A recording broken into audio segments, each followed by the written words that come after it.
Finally অনেক জল্পনা কল্পনার অবসান ঘটিয়ে ডিজিআই লঞ্চ করে দিল তাদের পকেট 4 আর এটা হচ্ছে পকেট 3 যেটা আমি গত 1 বছর ধরে ব্যবহার করছি, আপনারা হয়তো অনেকেই জানেন। পকেট 4 এ এবারে নতুনত্ব কি থাকছে, বেশ কিছু জায়গায় ইমপ্রুভমেন্ট আসছে, বিশেষ করে যারা স্লোমো পছন্দ করেন তাদের জন্য এবারে 4K 40 FPS এ আপনি রেকর্ড করতে পারবেন।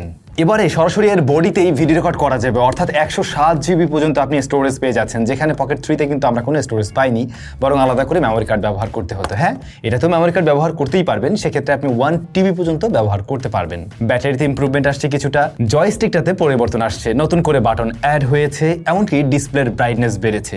আগেরটায় ছিল 750 নিটস বোধহয়, এবারেরটায় 1000 নিটস ব্রাইটনেস রয়েছে, সুতরাং আপনি আউটডোরে খুব সহজে এবারে ভিডিও শুট করতে পারবেন। ক্যামেরায় মেগাপিক্সেল বেড়েছে, আগেরটায় অনলি আমরা 9.4 মেগাপিক্সেল দেখতাম ছবি তুলতে গেলে, বাট এখন কিন্তু আপনারা 37 অর্থাৎ 37 মেগাপিক্সেল মোডে ছবি তুলতে পারছেন। পকেট 3 তে ব্যাটারি ছিল 1300 mAh এর, এবারেটা এসে 1545 mAh হয়েছে, এবং যে কারণে ওজন একটু বেড়েছে।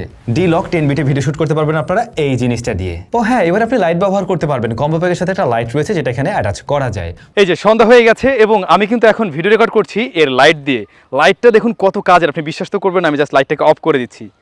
এই হচ্ছে গিয়ে নর্মালি এখন আলো, বাট আমি লাইটটাকে দিলে পরে এই হচ্ছে গিয়ে অবস্থা। ছোট্ট একটা লাইট, বাট এটা এত সুন্দর একটা গ্লো একটা টোন দিচ্ছে, ওয়াও নাইস। এটা ভাই কাজে লাগবে।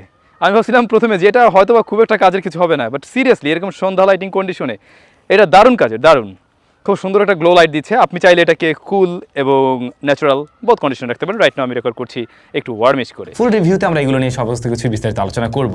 লঞ্চিং এর আগেই এই জিনিসটা আমাদের স্টুডিওতে পাঠিয়ে দিয়েছিল কিন্তু ডিজিআই এর authorised dealer drone place BD, তাদের কাছে আপনারা রাইট নাও অ্যাভেলেবল পেয়ে যাবেন।